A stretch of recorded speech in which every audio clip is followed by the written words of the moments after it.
আসসালামু আলাইকুম, welcome to my channel. আজ আমি যে রেসিপিটা আপনাদের সঙ্গে শেয়ার করব সেটা হচ্ছে মিক্সড ফ্রুট জুস। আর মিক্সড ফ্রুট জুস করার জন্য আমি এখানে আমার পছন্দের কয়েকটা ফল নিয়ে নিয়েছি। যেমন নিয়ে নিয়েছি, ধরুন আম নিয়ে নিয়েছি, আর খেজুর নিয়ে নিয়েছি, আঙুর নিয়ে নিয়েছি, আপেল, পেয়ারা, কাঠবাদাম, তার সঙ্গে বেদানা এবং একটু তরমুজের টুকরো আর একটু ক্যারটের টুকরো। এইগুলো সবগুলো দিয়ে আমি একটা জুস বানিয়ে নেব। এখানে ফলগুলো আমি সব মিক্সার একটা গ্রাইন্ডার জারের মধ্যে দিয়ে দিচ্ছি। এবার আপনারা কিন্তু আপনাদের পছন্দের ফল দিয়েই জুসটা বানাবেন এবং জুসটা খেতে খুবই সুন্দর হয় এবং একদম রেস্টুরেন্ট স্টাইলই জুসটা আমি বানাবো। তা পুরো রেসিপিটা দেখার জন্য বিশেষ অনুরোধ রইল।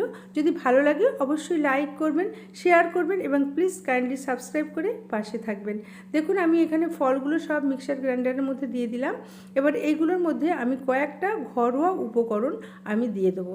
তা প্রথমেই আমি দিয়ে দিচ্ছি একটু সুগার পাউডার, এবং যেহেতু এখানে মিক্সড ফ্রুট আছে এবং পাউডারটা না দিলেও কিন্তু হবে, কিন্তু একটু আমি দিয়ে দিলাম। তার সঙ্গে দিয়ে দিলাম একটু ব্ল্যাক সল্ট, একটু দিয়ে দিলাম একটু জিঞ্জার পাউডার, আর দিয়ে দিলাম 1 চামচ অর্থাৎ 1 টেবিল চামচের থেকে একটু কম আমুল দুধ অর্থাৎ গুঁড়ো দুধ আমি দিয়ে দিলাম, এবং দিয়ে এইগুলোকে আমি একটা মিক্সড করে নিলাম এবং জুসটা বানিয়ে নিলাম।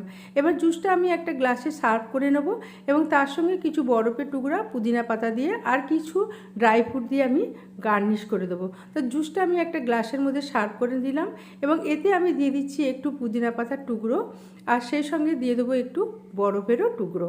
তাই এখানে আমি বরফটাকে আমি ভালো করে গ্রাইন্ড করে নিয়েছি এবং বরফের কুচিগুলোকে আমি একটু ম্যাশড করে নিয়েছি।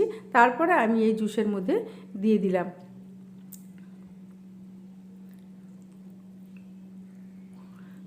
একটু পুদিনা পাতা দিয়ে গার্নিশ করে দিলাম এবং ওপর থেকে আমি দিয়ে দেবো একটু ড্রাই ফ্রুট। এখানে আমি পেস্তার টুকরো দিয়ে গার্নিশ করেছি।